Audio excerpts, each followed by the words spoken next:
lost 89 pounds in 3 months to the day. And then, but I was still eating fruits, and I'm a diabetic, so my blood sugars were still high. So my doctor told me she was going to put me on insulin, and Dr. Gabriel Cousins had just written this book called There Is a Cure for Diabetes.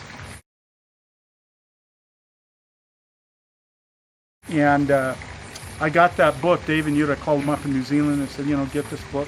I can't remember calling me, but the bottom line is I called them up in New Zealand. They told me to get this book. I got it, and I did exactly everything in that book.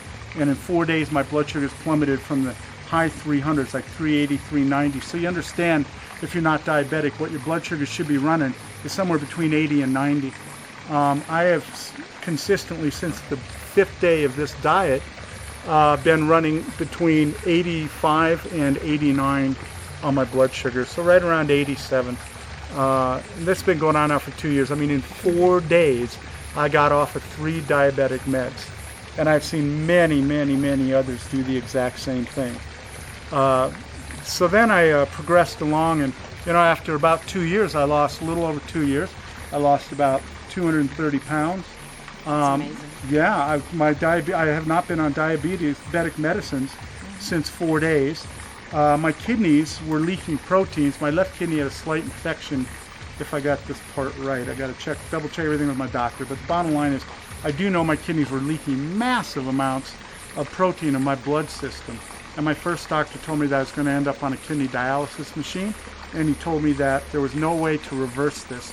And in 11 months, I no longer, and I go in for testing every 90 days, I do not even have trace elements of protein in my blood system, not even trace. In 11 months, something that I was told by a doctor was incurable, irreversible, 11 months on raw food and dark green leafy vegetable juicing. I had the beginning of stage 2 or very late stage 1 colon cancer. That was gone in 6 months of dark green leafy vegetable juicing. At least, I would say, 40 to 50% of my diet is juicing. And I get people all the time and they say, well, why juicing? It's not found in nature. And I just look at them, I'm like, neither is smog, neither is rubber, neither is plastic. I mean, it just goes endlessly on and on and on. Neither is Teflon. You can find mercury in nature, but you're not usually exposed to it.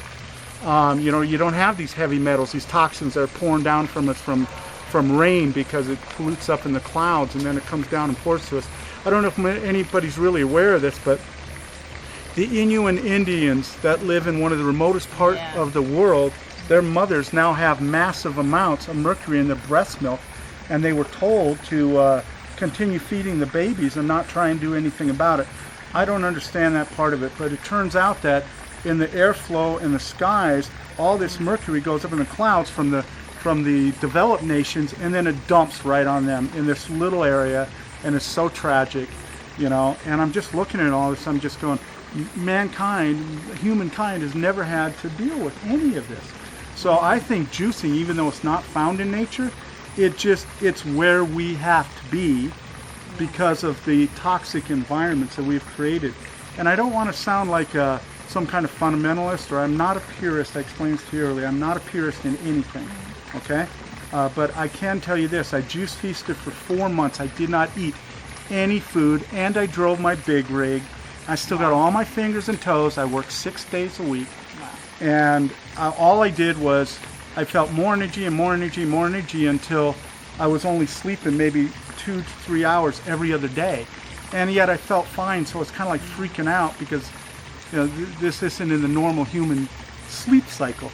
So I called down to somebody at the Tree of Life, and they told me, like, well, dude, you got to exercise with this so you'll sleep. And as soon as I started exercising, then I slept 2 to 4 hours a night on this juice feast.